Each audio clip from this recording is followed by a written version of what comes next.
Olá, boa noite. Estamos no ar com o Brasil em Pauta.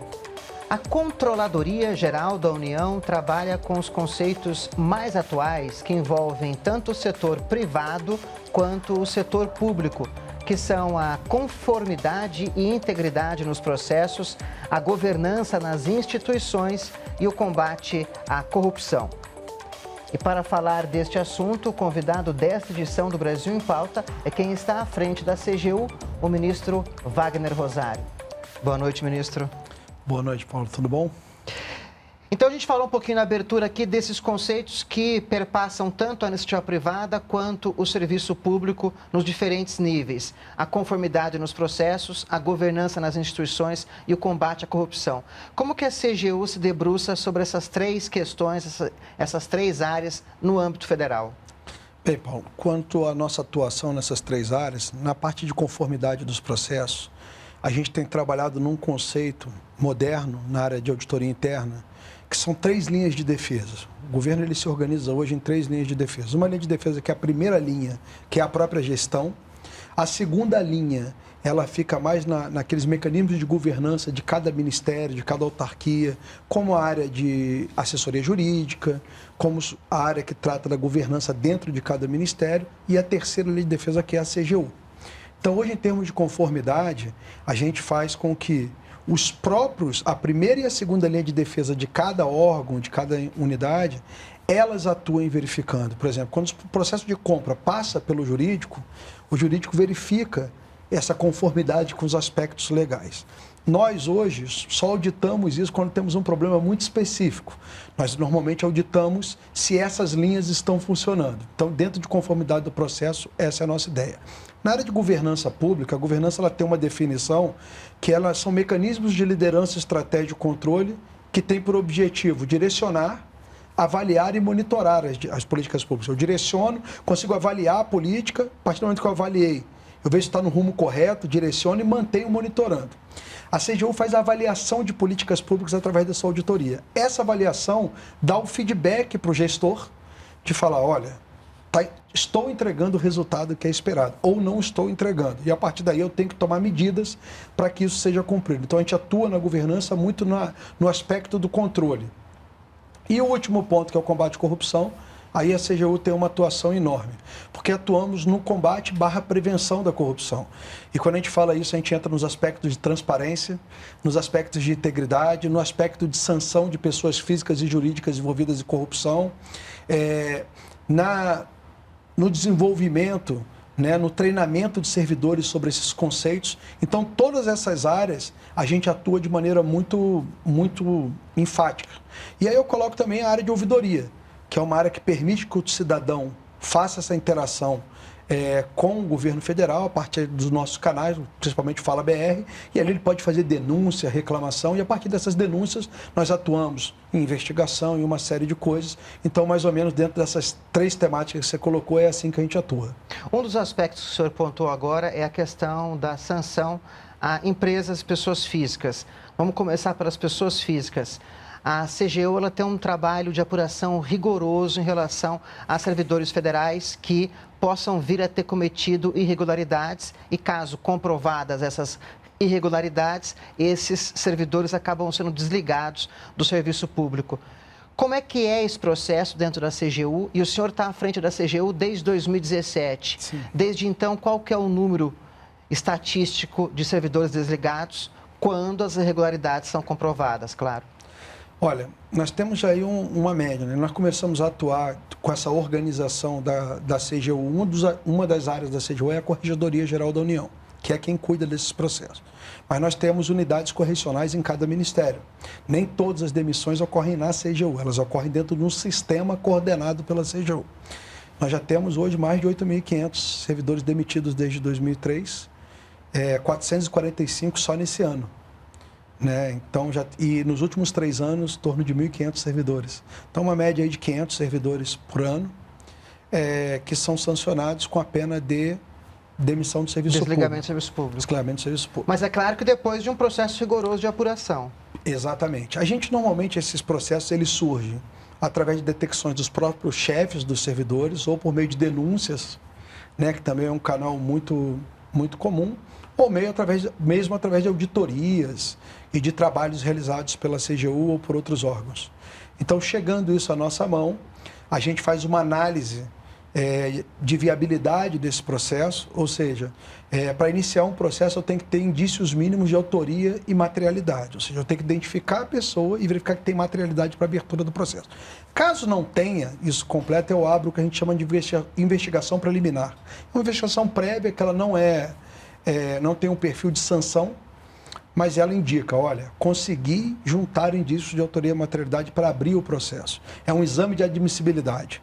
A partir daí, caso tenha esses pressupostos, eu passo para a próxima fase, que é a abertura de um PAD, um processo administrativo disciplinar, onde o servidor tem toda a sua garantia do contraditório e da ampla defesa, e esse PAD ele pode gerar algo em sanções como advertência, suspensão, né, que pode variar aí 30 dias, 60, 90 dias, ou a demissão do serviço público, que seria a pena mais dura para esses servidores que não consigam se defender ou apresentar provas que o inocentem do processo que foi aberto.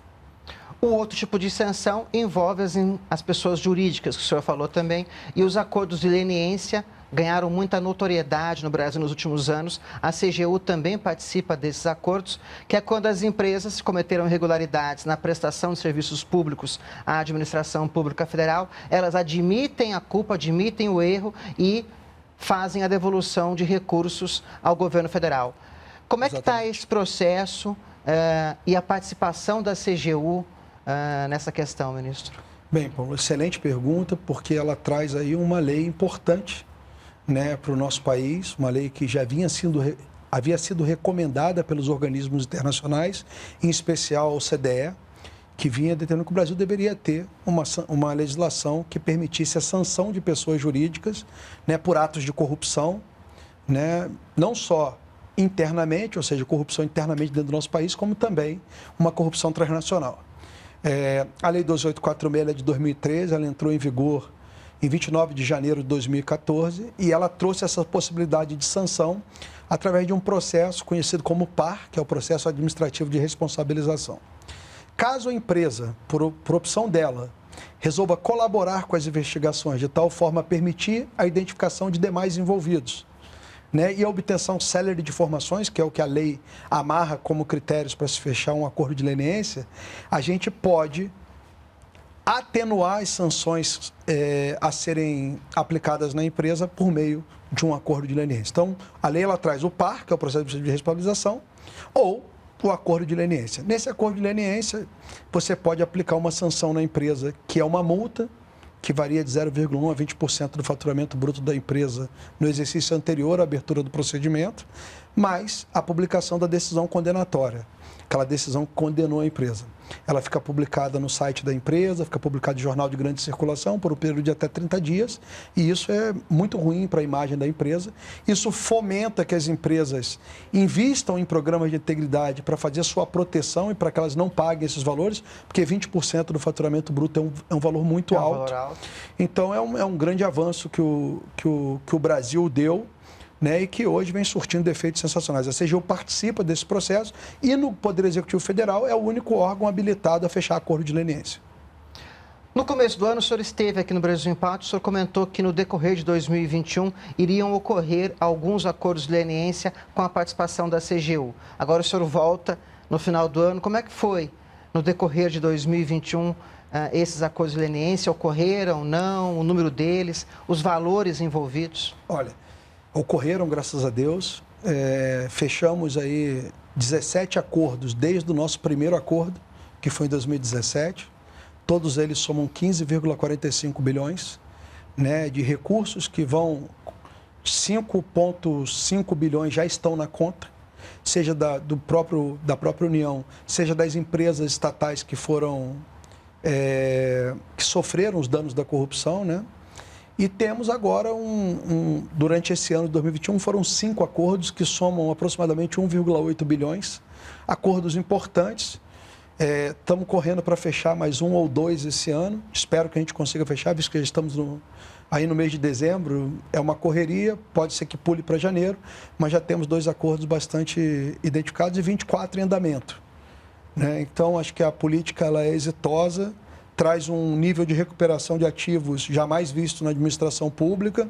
O trabalho vem cada vez se tornando mais profissional e mais a experiência que nós vamos adquirindo vai permitindo que nós também tenhamos aí uma maior maturidade na execução desses trabalhos. Então, os números são animadores, né? E você conseguir fechar acordos na casa de 1,8 bilhão esse ano, já passado muitos efeitos da Lava Jato, isso é muito importante. E 24 processos em andamento demonstra que a política tem uma possibilidade grande de seguir e realmente colaborar no combate à corrupção. Agora, nessa primeira quinzena de dezembro, o mundo está discutindo esse complexo tema da corrupção. Dia 9 de dezembro é o Dia Internacional contra a Corrupção e ela envolve esfera privada, esfera pública, governos, Brasil, o mundo todo. Alguns especialistas dizem que a corrupção movimenta por ano algo como 5 trilhões de dólares. Ou seja, é uma área muito complexa para se combater, não é, ministro? É muito complexa, porque ela não tem uma causa única. Não é simplesmente implementar controles no governo e acabou a corrupção. Corrupção, primeiro, ela exige um envolvimento. A corrupção normal que nós conhecemos, ela exige o envolvimento de um público e de um privado, né? Hoje, os meios dessa relação mudaram muito. Antigamente, você pagava uma propina. Essa propina ela podia ser de várias maneiras, em dinheiro, num veículo, num bem. Hoje nós temos as criptomoedas, nós temos novos caminhos, nós temos essa intercomunicação, essa globalização em que você pode transitar dinheiros por fronteira de maneira bastante... A materialidade é mais difícil de ser rastreada? Muito mais difícil, muito mais difícil. Então a gente sabe que somente controles não adianta. Hoje, por isso que você discute esse tema sobre várias perspectivas, né? Não só uma perspectiva do direito, mas você entra numa perspectiva psicológica, por uma série de coisas. Hoje, o combate à corrupção ele é visto de uma maneira mais ampla. Na verdade, é uma mudança de cultura. A gente está convencido de que aumentar penas não resolve o problema. A gente está convencido que criar controles, às vezes, burocratiza demais e você também não consegue barrar a corrupção, porque muitas vezes a corrupção não está na escrita do processo, ela está fora daquele ambiente. Então, hoje é uma mudança de, vamos dizer, de conscientização da sociedade como um todo, a sociedade entender que esses recursos da administração pública, eles são voltados para atender a demanda, principalmente dos mais necessitados. Então, essa conscientização, essa ação coletiva é o que permite que a gente tenha êxito. A gente vê que países que têm baixos índices de corrupção, eles têm baixo nível de desigualdade social, ou seja, eles passaram por outros obstáculos para hoje atingirem uma redução da corrupção. Eu acho que esse é o caminho. Nível de educação, cultura. Exatamente. Eu não consigo pular para um baixo nível de corrupção, eu tendo altos níveis de desigualdade social, baixo nível de educação. Então, nós temos etapas a cumprir, mas eu acho que o caminho que a gente está adotando para seguir é o mais inteligente e o mais adequado para a situação. E o governo brasileiro tem instrumentos que permitem também que essa corrupção seja medida, avaliada, mas a gente conversa sobre isso no segundo bloco, ministro. Vamos para um rápido intervalo. Obrigado. Hoje eu estou com o ministro da Controladoria Geral da União, Wagner Rosário, aqui no Brasil em Pauta. Não saia daí, voltamos já.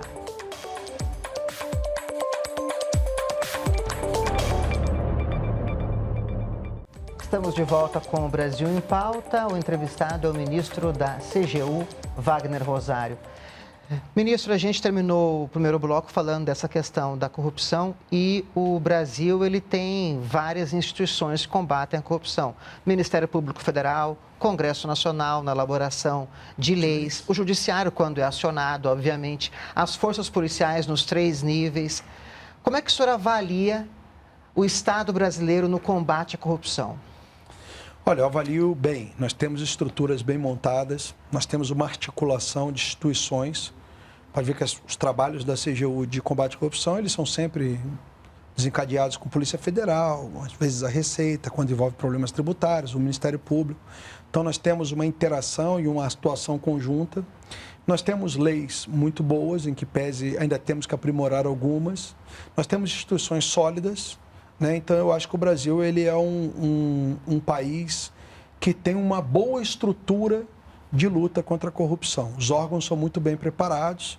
Eu acho que isso dá tranquilidade. É um país com alto nível de transparência. Se nós pegarmos no mundo a legislação de transparência e a transparência dada no Brasil ela é sempre um destaque, em nível da América do Sul é destaque total e em nível mundial também. Somos sempre tratados, o nosso portal de transparência, as atuações, nosso plano de dados abertos, que nós tocamos aí com a sociedade civil. Então, todos esses aspectos, eles são muito importantes na luta contra a corrupção. Quando a gente coloca isso dentro de uma visão sistêmica da luta contra a corrupção, eu acho que a estrutura do governo brasileiro é muito boa. O que nós precisamos agora é fazer um trabalho, como eu digo, sempre integrado, né, visando uma mudança de conscientização geral da sociedade para que esses resultados se tornem cada vez mais perceptíveis.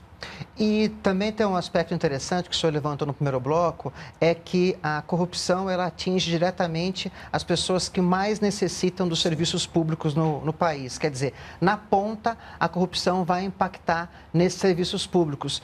Essa é uma ideia também central na CGU? Sim, a gente não combate a corrupção simplesmente por combater. A gente combate a corrupção porque os efeitos deletérios da corrupção são imensos. Como eu disse no primeiro bloco, quando você tem países de corrupção, países com alto nível de desigualdade social. Países que não têm acesso a coisas básicas, como saneamento, saúde, educação. Então, assim, quem necessita desse apoio do Estado é a classe mais pobre, a classe mais necessitada. Então, nós temos que fazer com que esse dinheiro chegue na ponta. A luta contra a corrupção não é porque é só contra a corrupção, não. É a permissão, é um direito de você fazer com que o dinheiro que vem do pagamento do imposto de cada cidadão, que é suado de todos nós, chegue aonde ele tem que chegar, ou seja, para onde as políticas públicas fizeram essa previsão. Então, o trabalho ele é muito voltado sempre com essa visão, permitir que o dinheiro chegue na ponta da forma mais eficiente possível. E que o serviço público funcione. Funcione bem e funcione adequadamente para todo cidadão. Agora, um outro aspecto que o senhor levantou também, que a gente começou a conversar nesse segundo bloco, é a questão das instituições democráticas. Muitos analistas consideram que o sucesso de um país está ligado às instituições democráticas que existem naquele país. Sim. E o funcionamento delas. E isso também está ligado à questão econômica. Por exemplo, no ano que vem, o governo federal projeta um crescimento do PIB de 2,1%. E uma parte desse crescimento virá dos investimentos em infraestrutura contratados. Agora, nenhum investidor vai investir num país corrupto. Ou seja, até nesse aspecto, a CGU ela faz um trabalho de governança nas instituições, não é isso, ministro? Exatamente. A gente tem uma noção muito clara, isso, o mundo é assim. Qualquer investidor ele vai colocar o dinheiro onde ele tem a segurança, uma previsibilidade da aplicação, uma segurança jurídica, que também é muito importante nesse ponto. Cumprimento dos contratos. Exatamente. E quando a gente vai vendo isso, a gente vai envolvendo todos os poderes. Poder executivo, que vai ter que cumprir o contrato, poder judiciário, que vai fazer com que as leis que foram colocadas em que o investidor veio e enfrentou, ela seja cumprida, que eu não tenha uma variação das decisões judiciais sobre o mesmo tema. Então, essa segurança toda ela é dada por um conjunto de instituições e por isso que essas instituições elas têm que ser fortes. Né? Tem um livro que ele trata isso, aquele Por que os Países Fracassam, do Acemoglu e Robson, que ele debate isso. Por que as nações fracassam? Por que as nações fracassam, né? Porque quando eu li, eu estava na Espanha, lá, porque... Esse livro é fantástico, esse livro ele é fantástico e ele traz uma visão muito grande de como que a gente depende que as instituições atuem de forma correta. Eles pontuam ali que o país vai dar certo se ele tem instituições democráticas fortes que funcionam, que prevêem, que permitem que o capitalismo também se desenvolva. Se desenvolva. Né? Ele cita isso naquele caso lá, que ele coloca uma cidade do México e coloca os Estados Unidos. Essa cidade ela é incorporada pelos Estados Unidos. Passados 20 anos, os índices dela são muito maiores. Nogales, né, ele cita. Nogales, ele se desenvolve quando vai. Por quê? Porque aqui é melhor ou pior? Não, porque aqui as instituições elas são mais fortes. Então, eu acho que todo o trabalho de governança, ou seja, quando eu tenho uma estratégia bem definida, uma liderança bem tocada, controles implementados, responsabilidade em transparência, em prestação de contas. Todas as instituições, quando incorporam isso, essas instituições elas se tornam fortes. Elas se tornando fortes, elas não agem em outro interesse que não seja o interesse público. E isso a sociedade toda ganha. Eu não consigo mais direcionar interesses para pequenos grupos. Por quê? Porque prevalece um interesse público e isso é o que as instituições fortes permitem a um país. Agora, um outro conceito que dialoga com conformidade de processos, governança das instituições, combate à corrupção, é o conceito da integridade. Como é que a CGU está trabalhando com esse conceito atualmente, ministro? Olha, Paulo, a gente começou em 2017 uma ideia, não vou falar que a gente começou a falar de integridade em 2017, mas em 2017 eu vou botar que é o ponto crucial. Em 2017 a gente conseguiu implementar o decreto 9.203, que traz as visões de governança e a obrigatoriedade de implementação de um programa de integridade em todos os órgãos da Administração Pública Federal. A partir daí iniciamos um trabalho para que cada instituição do Poder Executivo Federal tivessem programas de integridade que nada mais são do que mecanismos desenvolvidos dentro de cada órgão que permitam detectar, prevenir e sancionar casos de corrupção e de desvios éticos. Então, ou seja, eu implemento mecanismos que eu consigo detectar. Um exemplo, um canal de denúncia bem feito, onde quem denuncia não tem medo de retaliação. Então, eu boto o canal de denúncia, se alguém comete alguma irregularidade, o cidadão vai lá e denuncia. E eu consigo agir. Detectado, ou os controles, assim, auditorias realizadas, verificação. Identifiquei, eu vou lá e sanciono. Ou seja, se teve irregularidade, se teve desvio de recurso, eu tenho que sancionar, porque a sensação de impunidade alimenta a corrupção. E, por último, eu tenho que trabalhar na prevenção.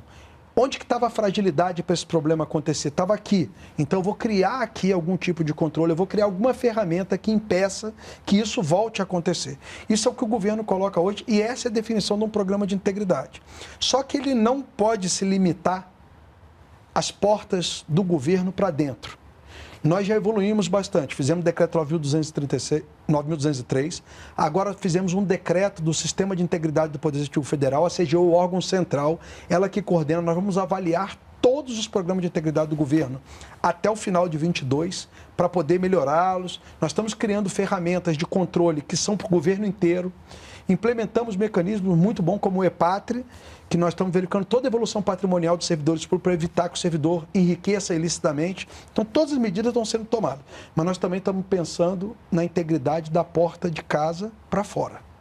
Através do nosso um por todos e todos por um. Que talvez seja até mais complexo, porque exatamente. A escala é muito maior, né? A OCDE, ela prega isso. Eu tenho que ter uma estrutura de integridade do país, não do governo, porque o governo ele é um extrato da sociedade. É um ente, né? É um ente. A sociedade está formada e nós temos que começar esse trabalho em toda a sociedade, mas principalmente nas crianças. Por isso que a gente tem o nosso programa voltado para essas crianças, desenvolvimento de ética e integridade para crianças. Temos o programa Proética para desenvolvimento de integridade em empresas. Nós temos o programa Empresa Íntegra, uma parceria com o Sebrae, para desenvolver integridade em pequenas empresas. Então, nós estamos meio que criando uma onda de divulgação de integridade. Estamos em parceria com vocês aqui, da EBC, pessoal todo, para a gente criar minutos de integridade nas rádios, para que o cidadão tenha noção do que é dinheiro público, qual a importância do correto emprego. Isso tudo a gente espera ir disseminando. A sociedade ir assimilando qual é a consequência do mau emprego do recurso público. Não é só o enriquecimento de A ou B, é você cortar a esperança daqueles que mais necessitam de educação, isso que a gente falou do livro do Acemoglu e do Robinson. Então, eu acho que a gente está no caminho certo de ter percebido que a corrupção não se combate somente com leis ou com sanções pesadas, não, ou com investigações, não. Ela se combate, isso é tão importante como as medidas preventivas, como o desenvolvimento da ética, como essa disseminação da integridade na sociedade como um todo. E essa estratégia está muito bem montada, nós vamos lançar dentro do nosso plano de corrupção uma estratégia de integridade do governo federal, abrangendo toda essa política, e eu tenho certeza que isso vai trazer resultados aí a médio e longo prazo. Ministro, tudo que a gente conversou aqui, as pessoas podem encontrar nas redes sociais da Controladoria? Podem encontrar, pode entrar lá na nossa página da CGU, só botar CGU ali no Google, já vai direto, é www.cgu.gov.br. Ali nós temos assuntos, acordo de leniência, transparência, tudo que a gente está tocando aqui, está lá por abas, por assunto, e qualquer dúvida também, nós temos nosso canal de comunicação com a CGU, nós temos nosso Fala BR, nós estamos onde você pode pedir acesso à informação, você pode reclamar do serviço, elogiar, fazer qualquer manifestação como cidadão. Fica a dica aí do livro Por que as Nações Fracassam, Daron Acemoglu e Robinson. Muito bom esse livro. Muito bom livro e acho que é um grande ensinamento para todos. Ministro, muito obrigado pela participação aqui no Brasil em Pauta. Mais uma vez nesse ano, muito bom falar com o senhor sempre. Paulo, eu que agradeço aqui, é sempre uma honra estar aqui presente para a gente poder esclarecer o trabalho que a gente realiza em prol da sociedade. Obrigado, ministro. Eu que agradeço. O Brasil em Pauta recebeu nesta edição o ministro da Controladoria Geral da União, Wagner Rosário. Se você quiser rever esta ou outras entrevistas, é só acompanhar as nossas redes sociais ou baixar o TV Brasil Play. E o Brasil continua em pauta aqui na TV Brasil. Até o próximo programa.